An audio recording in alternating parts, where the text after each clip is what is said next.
গণহত্যাকারীকে ভারত সরকার আশ্রয় দিয়ে অলরেডি তারা একটা নৈতিক অপরাধ করেছে। এখন তারা বাংলাদেশকে অস্থিতিশীল করার জন্য সেই আওয়ামী লীগকে তারা সহায়তা করতেছে। অবশ্যই ভারত সরকারকে, আমাদের এখানে যারা ভারতীয় দূতাবাস আছে তাদেরকে অ্যাকাউন্টেবল করতে হবে।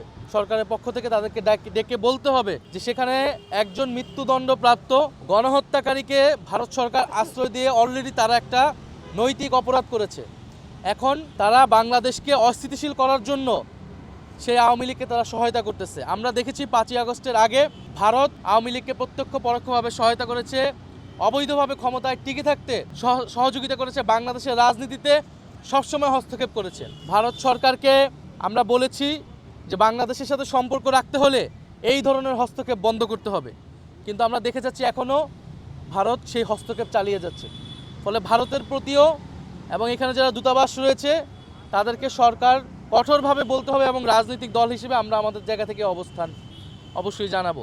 সর্বোপরি জনগণের প্রতি আমাদের আহ্বান থাকবে যে রাজনৈতিক দলের জায়গা থেকে আমরা ঐক্যের আহ্বান জানাচ্ছি, কিন্তু জনগণের ভিতরে যেই দল মতেরই হোক না কেন সে ঐক্যটা লাগবে। এবং ভোটের মাঠে যে আওয়ামী লীগের ভোট নেওয়ার যে একটা প্রতিযোগিতা আমরা দেখতে পাই, সেইটা যাতে আমরা খুবই সতর্কভাবে সচেতনভাবে করি, কারণ সেই আওয়ামী লীগ ঢুকে আপনার দলের নেতাকে যে হত্যা করবে না তার নিশ্চয়তা নাই, কারণ গতকালকে আমরা সেটা দেখেছি।